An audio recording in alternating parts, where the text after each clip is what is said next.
الرحمن الرحيم. Assalamualaikum warahmatullahi wabarakatuh.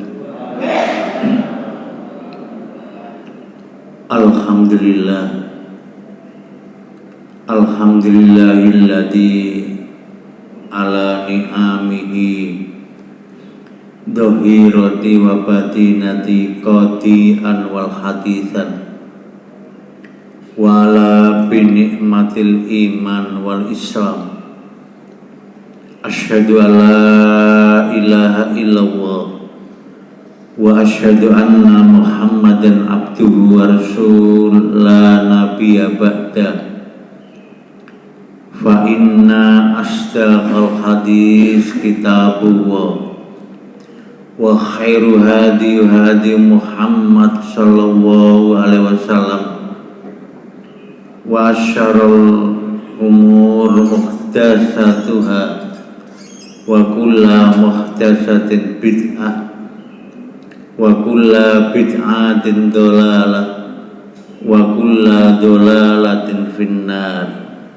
Al-Hadis.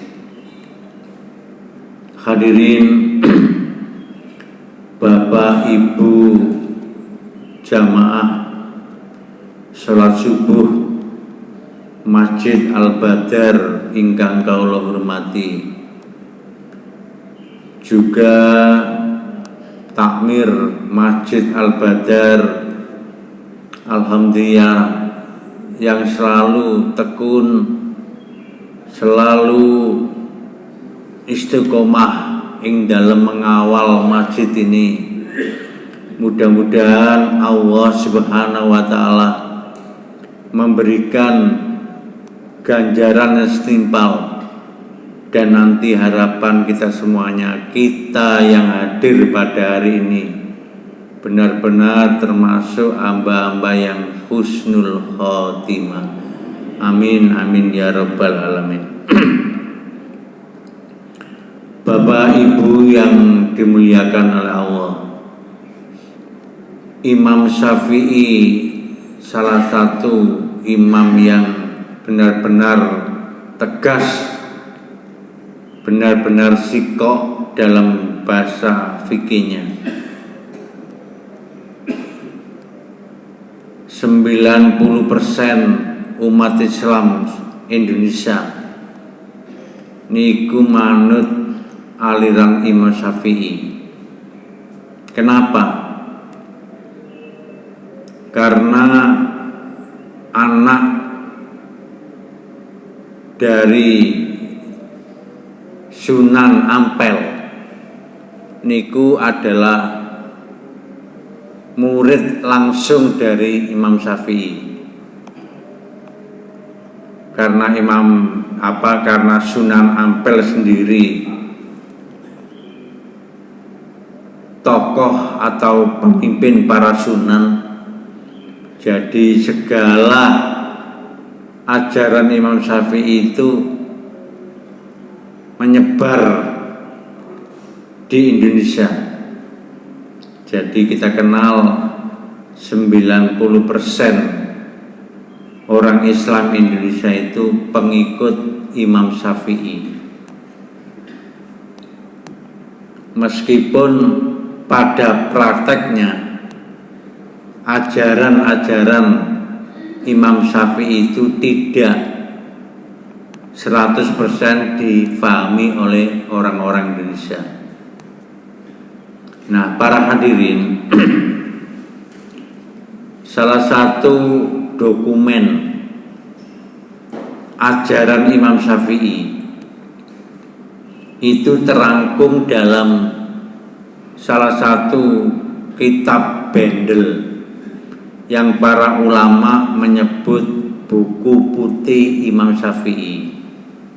Maksudnya apa buku putih Imam Syafi'i itu?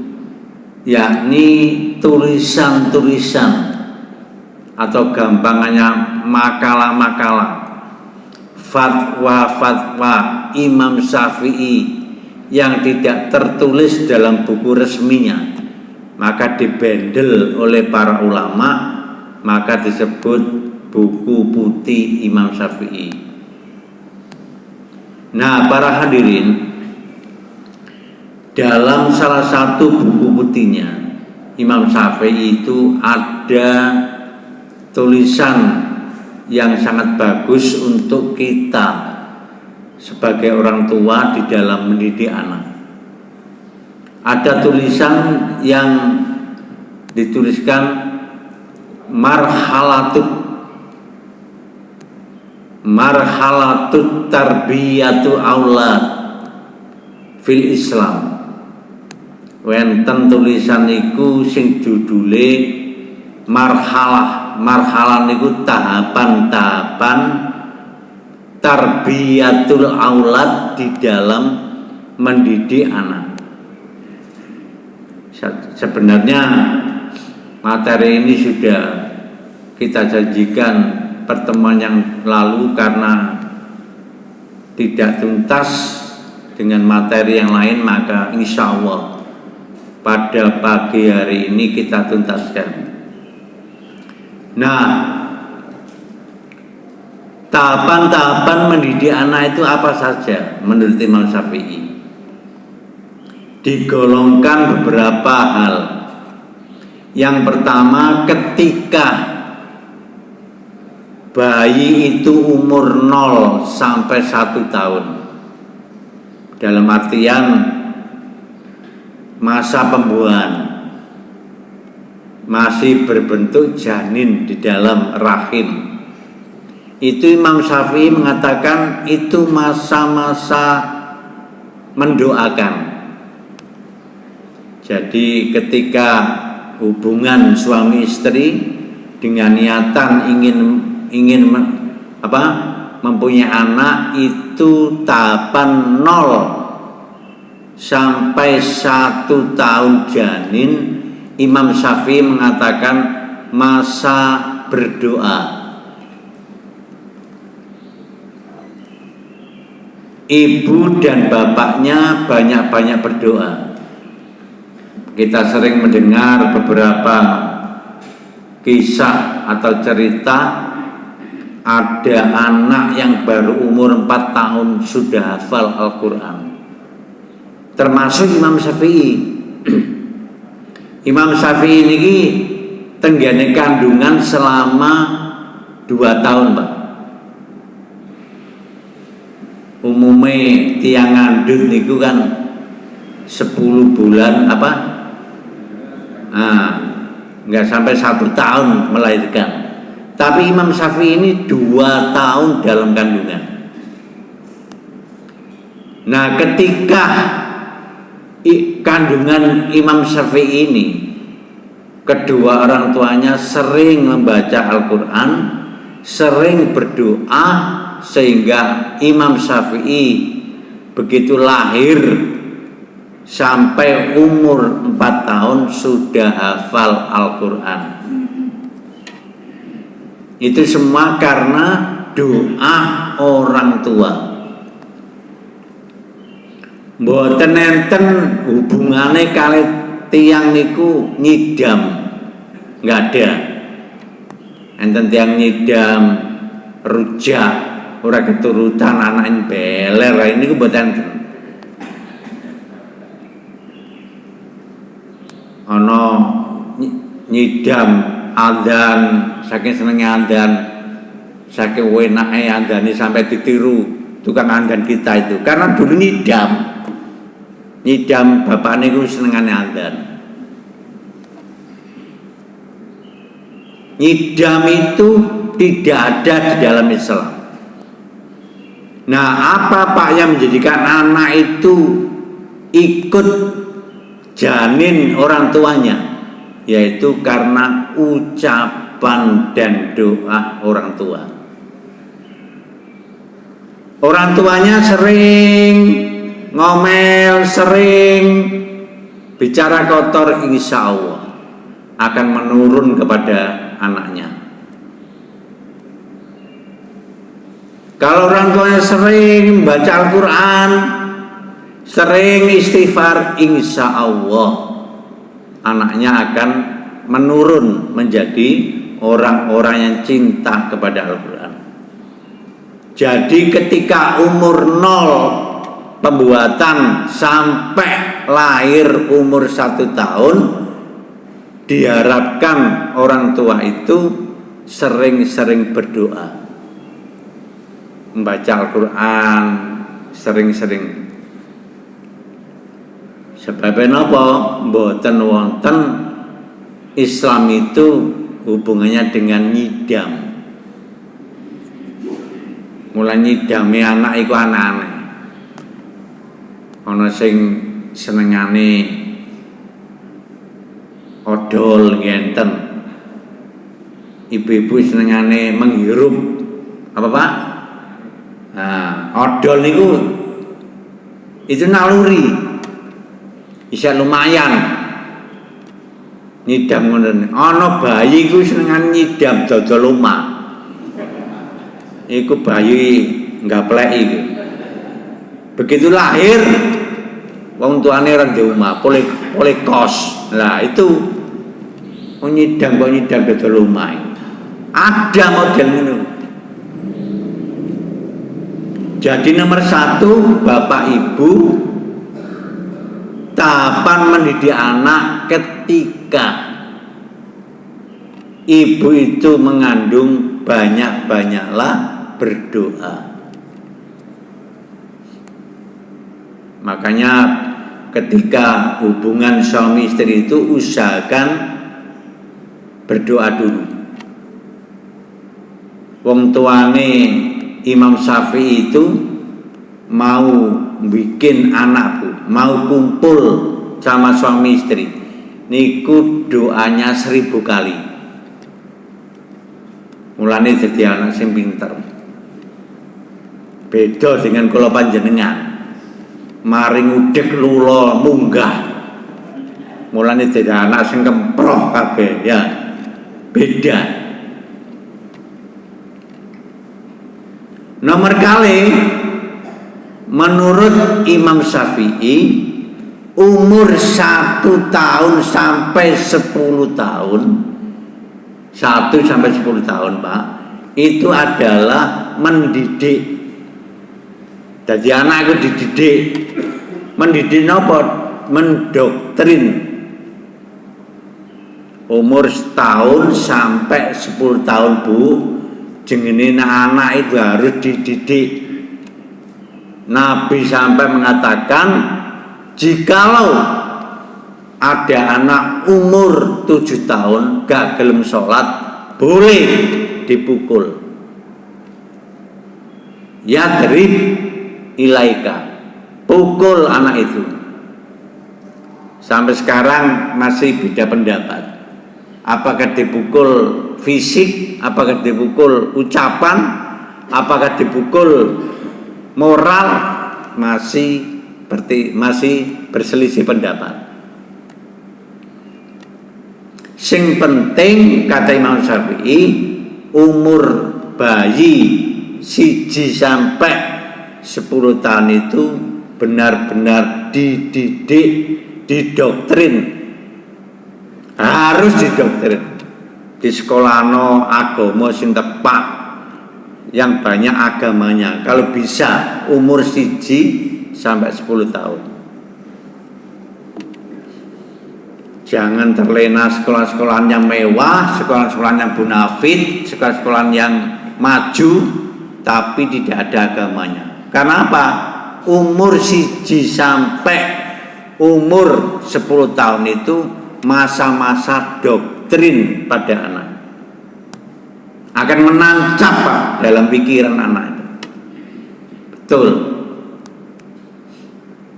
Zamane kula cilik-cilikan kula biyen, TV niku angel. Ternyata pendidikan lingkungan juga penting membentuk doktrinasi anak. Kula ten desa periyen niku satu kampung ngono TV hitam putih 1 nang ngarepe kelurahan. Meskipun kita dulu belajar ya rasa-rasen, arane maca buku ya males, Tapi pelajaran sekolah sampai saat ini masih terkenang dalam pikiran. Karena apa? Menghindari iklim lingkungan, orang tahu ndelok TV, tapi doktrin daripada guru benar-benar nancap di pikiran kita. Jenenge donga mangan, ket biyen ya ngono, apal. Jenenge salat, doane salat ya ngono, apal sampai sekarang. Kenapa? Doktrin umur 1 sampai 10 tahun itu harus benar-benar anak itu didoktrin dengan ilmu pengetahuan.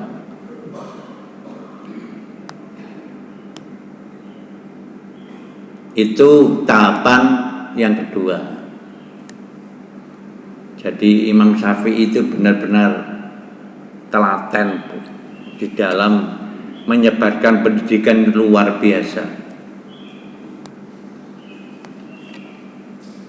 Anak umur 1 sampai 10 dididik materialistis, dididik apa? Kapitalis. Akhirnya ya jadi wong sing serakah. Jadi anak sing dunya tok sing dikarepno. Agamanya enggak ada. Sampai Nabi Ibrahim itu nangis, ndonga nang Allah. Ya Allah, jadikan anak keturunanku yang bertakwa. Ngoten Pak Ibrahim ini. Nabi Ibrahim tidak berdoa, ya Allah, jadikan anakku yang kaya raya, bukan. Ndungone kepengin anake masih ingat pada Allah.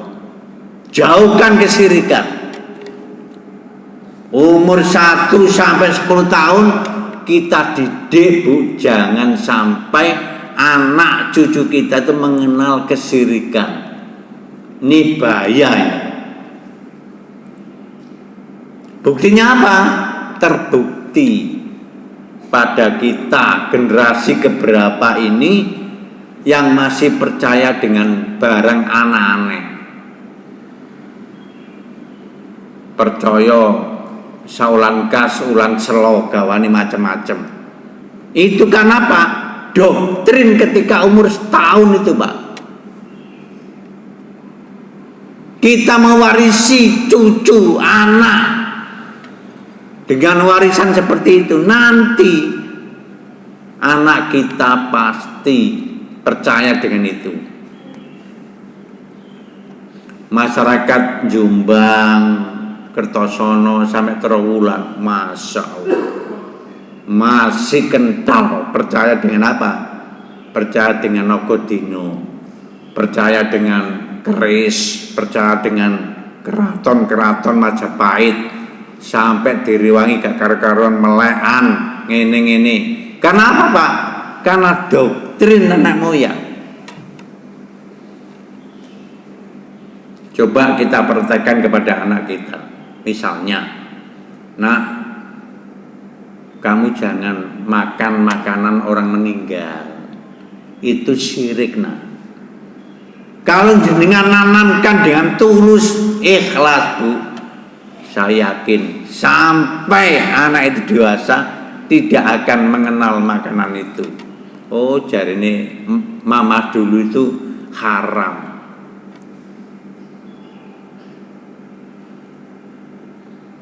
Pernah istri itu ngajak anak-anak main-main ke tantenya.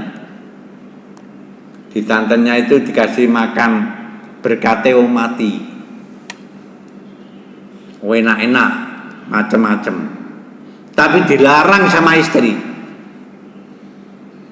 Jangan, nak, itu haram kata abimu. Benar-benar gak mau makan anak itu. Sampai sekarang, Pak, sampai kuliah lulus juga gelem. Bahkan mencium berkate mati numuko, ngeliang-liang. Karena apa? Doktrin doktrin anak ketika umur 1 sampai 10 tahun. Sampai tantenya kemuring-muring, Allah sok suci, Allah macam-macam. Kemudian istri itu bertanya kepada saya, piye mas, perilakuku salah atau tidak? Saya jawab, itu baru istri saya. Wih jelas pak, Bu nun sewu ngapunten. Fikih Syafi'i menerangkan, ojo menemangan, ikut kenduren dalam kematian itu sudah dosa, termasuk meratapi yasinan tahlilan itu apik, tapi pada ditempatkan pada situasi seperti itu nggak ada tuntunan. Sampai sekarang pikiran itu ada, doktrin orang tua itu ada. Tapi kalau kita mewariskan hal-hal yang syirik, pasti anak cucu kita akan mengikuti.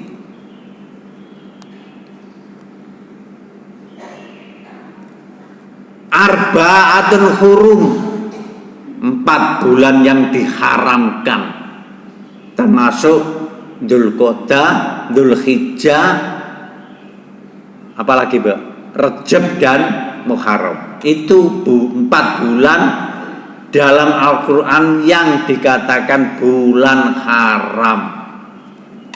Haram apa? Diharamkan apa pada bulan itu?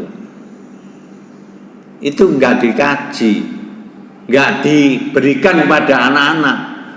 Akhirnya anut-anut tok, ulan seloga, wani lapo-lapo, bangun omah gak wani, ngedekno toko gak wani, buka ngene gak wani. Ya Allah, masih mengakar di Islam Indonesia.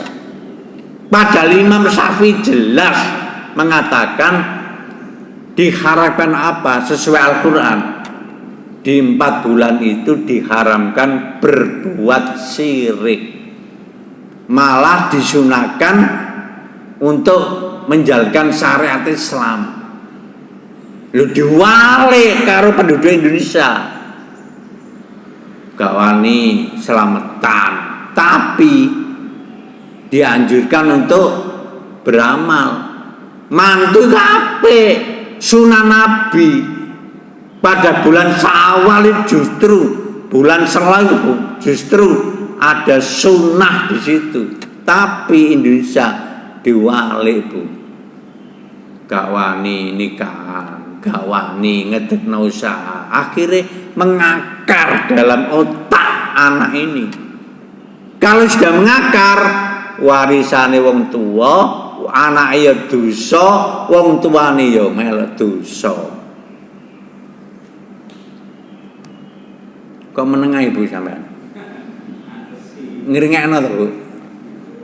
Ya Allah, abot Pak. Didik anak itu abot. Terutama pada umur 1 tahun sampai 10 tahun. Perhatikan betul ini. Anak didoktrin harus begini, harus begini, harus begini. Mulane sing diputu di anak cilik masyaallah dijak nang masjid Pak. Engko cek niru bapakne, niru mbane. Alhamdulillah mbakku biyen salat. Melok. Putune ditinggal. Pinggire dikek HP. Begitu tangi, napa dicekel? HP. Orang galek sampean. Mbok bapak iku nang masjid, mbok bapak nang nggon kuburan. Ora takok ngono ku. Ape saiki, Pak? Ini doktrin yang salah. Malah bapakne mbane diuruki nyekel HP. Carane ngene, carane niru, nyontoh nang putune, bukan memberikan didikan tentang agama, tapi tentang dunia. Ini yang sering terjadi pada kita sendiri, enggak orang lain. Anak wis ndablek, Masya Allah. Umur-umur sakmono ku, Pak. Pekah-pekahnya anak. Umur 10 tahun, umur sampai setahun itu pekah-pekahnya anak. Makanya kalau bisa disekolahkan di sekolah yang ada agamanya, minimal di sekolah Muhammadiyah akeh agamane, no Ma'arif akeh agamane. Aja mentang-mentang sekolah negeri kemudian alasan gak iso bayar, tapi didikan anak, Masya Allah, gak karu-karuan. Coba sama bedakan. Betul ini. Anak lulusan Pucang Muhammadiyah dengan anak lulusan SD negeri, sama lihat beda jauh. Putu kita yang satu sekolah negeri umum gak ana agamoe, dengan sekolah agama meskipun desa ada bedanya. Itu namanya doktrin, mendidik namanya. Boleh jenengan make mukul, boleh menakut-nakuti, boleh nyenggrok, boleh. Biar apa? Anak itu peka.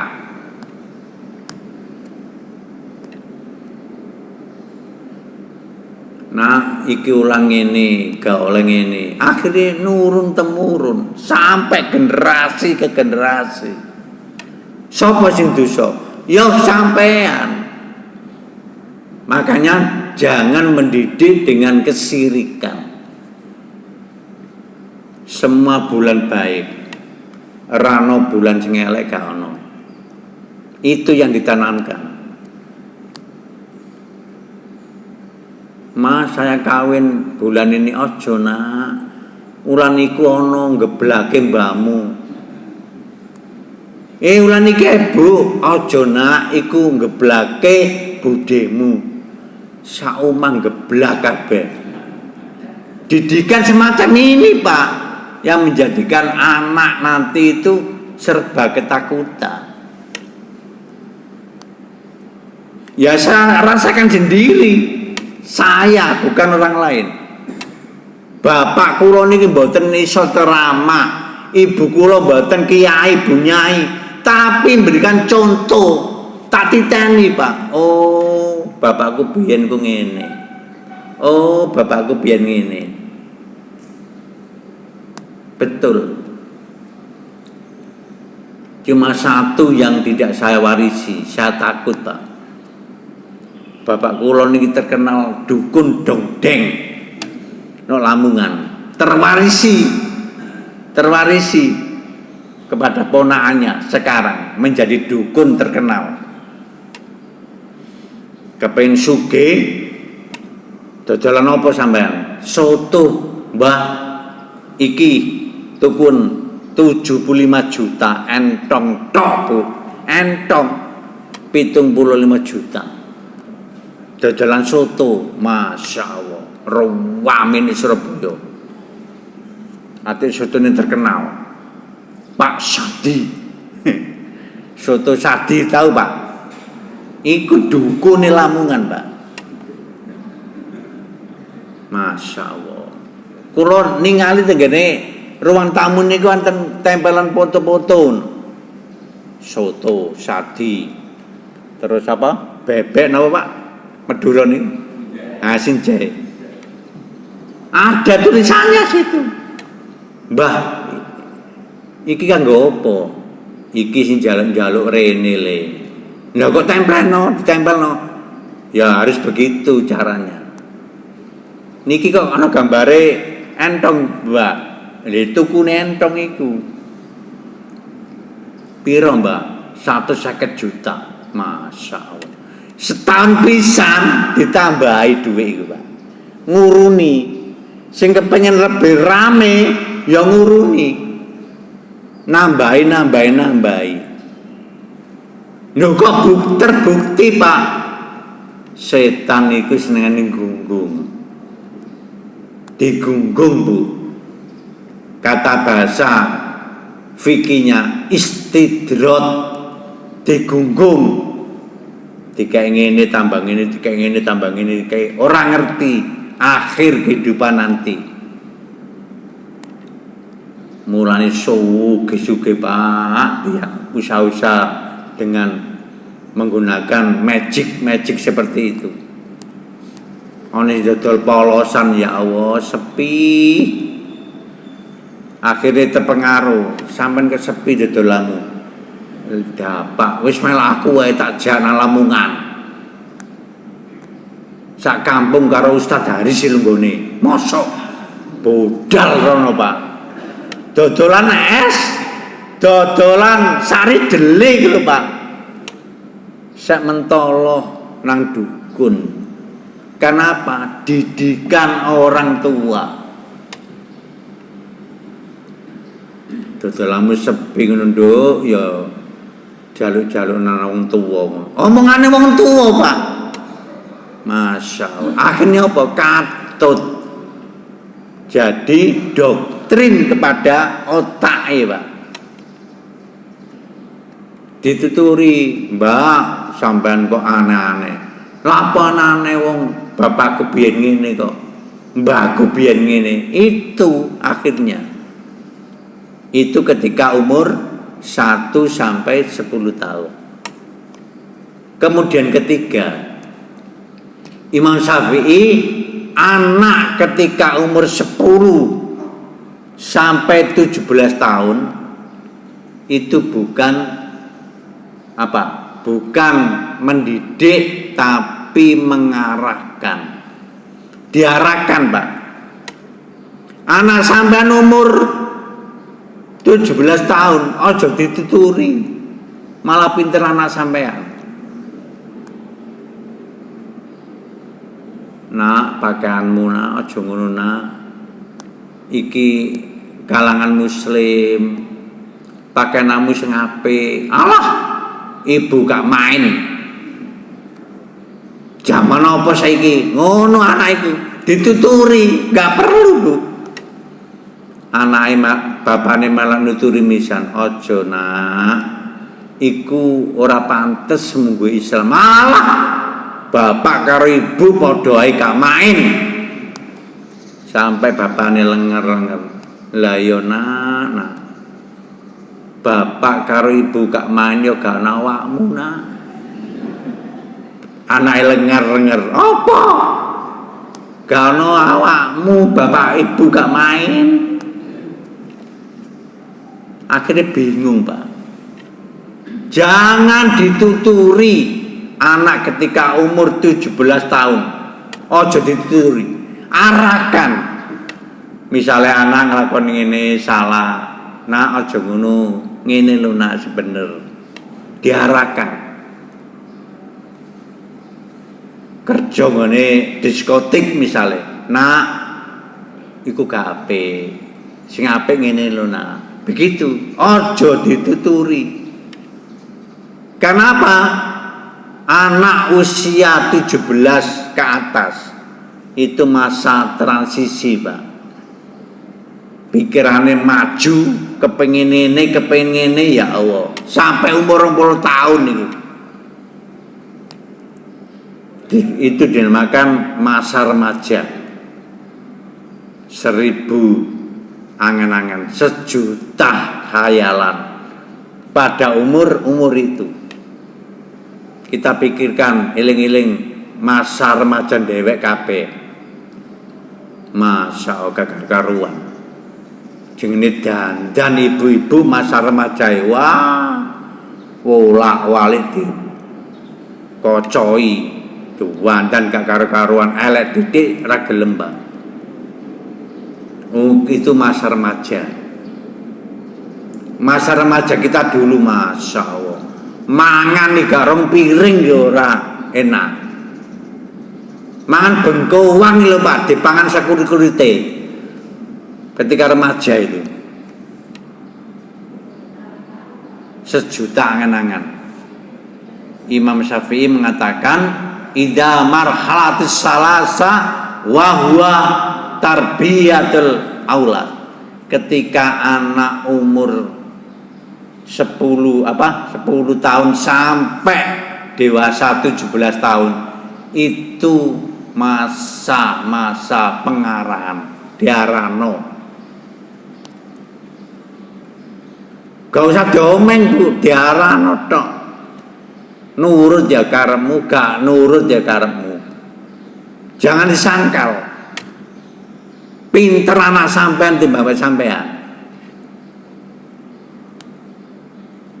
Ya Allah Ustaz, kula niki kalau juga niku ya Allah nguwenes Pak Ustaz. Malah sampean sentayan ae. Ngerti yang ngono gak kalahirna awakmu. Ya Allah. Wong tuwa ono sing ngono, Pak.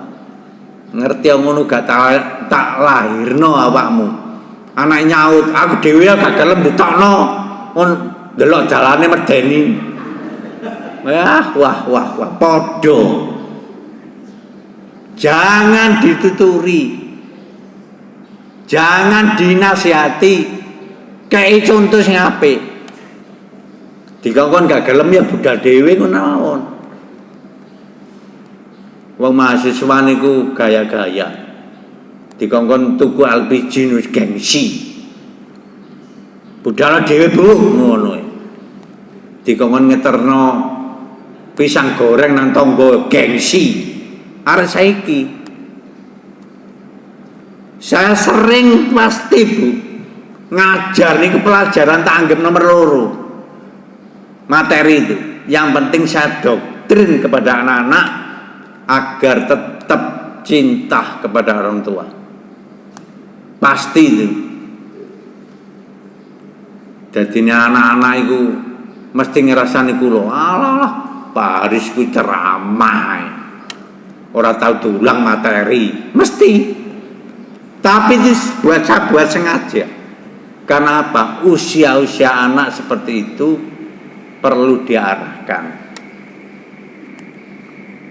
Sampean bangga ndelok anak perawan diapeli wong lanang bangga sampean. Itu adalah penyakit. Alhamdulillah nak sampean soboi wong nom-noman. Muga-muga bojomu apik teko lanang. Sampeyan seneng, alhamdulillah nak. Iku calon bojomu ta nak? Nggih Bu, alhamdulillah. Kerjane apa nak? Ngono ditakoni. Kerjane apa nak? Alhamdulillah Bu, kerjane calon bojoku adalah pegawai Pertamina. Masa ana seneng padahal dodolan minyak nang kampung. Pegawai Pertamina. Itu doktrin orang tua yang enggak tepat. Alhamdulillah nak, calon bojomu kok koyo kusuk. Nggih Bu, niku tukang andan. Alhamdulillah nak. Calon bojomu kusuk nak nggih Bu, niku biasa ngimami ten Al-Badar masyaallah. Seneng ati Pak. Tapi bukan, sekarang ini bukan era seperti itu. Sing takoni apa? Pekerjaane sing gak kerja alah. Gelali anak. Gitu. Itu terjadi di mana-mana. Bojomu iku wetone apa nak? Alhamdulillah Bu, wetone pondok. Alhamdulillah. Pondok Manggala. Bukan pondok pesantren. Dianggap kuno pondok pesantren itu. Itu doktrin yang nomor pinter Pak 3. Yang terakhir kata Imam Syafi'i, ketika anak itu sudah dewasa, bukan dididikan, bukan diarahkan, bukan, tapi pada masa anak sudah dewasa itu adalah mengevaluasi, dievaluasi. Anak dievaluasi. Anakku piye ya saiki? Piye ekonomine? Piye pendidik agamane piye? Piye aktivitase? Dievaluasi. Sudah tidak diarahkan lagi. Tidak dididik lagi. Anak yang dewasa sampai tua itu adalah dievaluasi, diteliti, diparani nang omahe, nak piye kerjamu? Alhamdulillah Pak, alhamdulillah nak piye wong dunyamu yang akeh, gak kepengin bantu to nang masjid-masjid. Lah ngono Bu, ono masjid dibangun to Pak? Ono nak, Bapak biasa ngaji subuh nunggu Al-Badar. Iku ketoke dibangun ngarepe, perlu dana kena. Oh nggih Pak, kula titip sampean mawon. Gak apa-apa nak, alhamdulillah. Nah, itu Pak, namanya mengevaluasi. Nah, iki arepe Idul Adha. Awakmu sing duwe rezeki ta. Enggak ada Bu, ya melok kurban. Kayak sapi siji ya urunan nah. Kayak pengertian Pak, itu namanya mengevaluasi kondisi anak. Jadi luar biasa Imam Syafi'i ini. Yang pertama mendoakan ketika bayi 0 sampai 1 tahun. Kemudian yang kedua adalah mendidik ketika anak umur setahun sampai 10 tahun. Kemudian mengarahkan ketika anak kita umur 10 sampai 17 tahun. Kemudian 17 tahun sampai tua adalah mengevaluasi. Ini buku putih yang ditulis oleh Imam Syafi'i, mudah-mudahan menjadikan pelajaran bagi kita sebagai orang tua, sebagai mbah yang punya cucu. Mari kita arahkan, itu adalah aset kita. Ada orang tua yang digiring ke neraka, kemudian dipanggil oleh anak cucunya, protes kepada Allah. Ya Allah, ini adalah bapakku. Ya Allah, ini adalah mbahku. Dulu mengajarkan aku agama, ya Allah, tolong ya Allah. Orang tua saya jangan dimasukkan neraka, masukkan ke surga ya Allah. Itu Bu, akan terjadi nanti di akhirat. Bahkan sebuah hadis menerangkan di antara wanita penghuni surga adalah wanita yang bisa mendidik anak perempuannya. Bukan, keterangannya bukan anak laki-laki, anak perempuan. Seorang ibu yang mampu mendidik anaknya perempuan menjadi anak yang solehah, jaminan ibu itu adalah surga. Mulai jenengan teliti bener putus sampean, anak sampean, terutama di era sekarang ini cara berpakaian Bu. Ojo sungkan, ojo merasa tradisional. Kalau anak sampean anjenengan tuntun pakai jilbab, silakan. Mbah kadang-kadang gengsi ndelok anake, ndelok putune pakaiane brukut, gengsi. Anake kepengin kaya penyanyi, naudzubillah. Maka saya harapkan betul, monggo pelan-pelan, semaksimal mungkin. Kalau sudah maksimal kok anak cucu kita belum nurut, oh alam, itulah namanya fitnah. Ono kalane anak jadi fitnah, ono kalane menjadi penyejuk hati. Mudah-mudahan anak cucu kita menjadi penyejuk hati. Amin ya rabbal alamin. Billahi taufik wal hidayah. Wassalamualaikum warahmatullahi wabarakatuh.